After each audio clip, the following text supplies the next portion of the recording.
Hi, GM here. I hope you're enjoying our new feature, Digital Mailbag.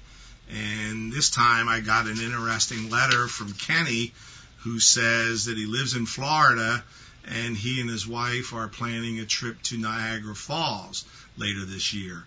And he wonders what are the playing conditions up there at those casinos around the Niagara Falls area. I referred Kenny to a great publication called Current Blackjack News, which is published monthly by my friend Stanford Wong and can be found at bj21.com.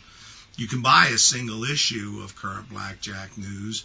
I think it's $13, or you can subscribe to the monthly issues for $79 a year. They come via email in a PDF format, and they cover virtually every casino in North America. Stanford has reporters for various areas of the country.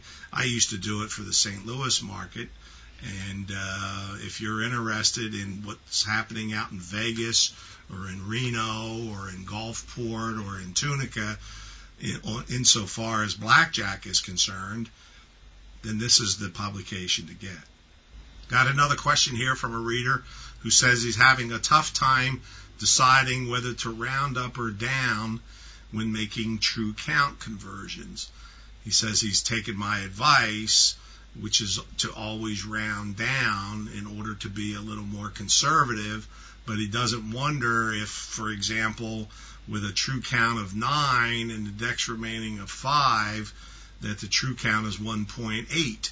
Should he round down to 1 or round up to 2? My answer was, in a situation like he described, round in such a way that will do you the most good.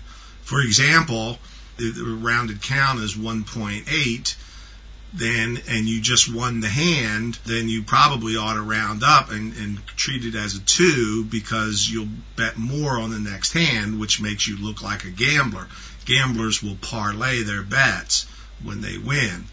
If, however, you just lost the hand, then you might want to round down, be conservative, and bet less, because gamblers typically cut back on their bets after they lose a hand. There's also a time I mentioned to him that if he has the true count is 1.8 and the index for a hand like 9 versus 2 is to double when the count is 2 or higher, if somebody is watching him, then he ought to probably go ahead, round up, and double the hand, because it looks like a basic strategy mistake. Basic strategy says to just hit a 9 versus a 2. Now, if one of the pit critters is watching, they probably don't know what proper basic strategy is anyway, but at least it'll make you look like you're making a mistake at really very little cost.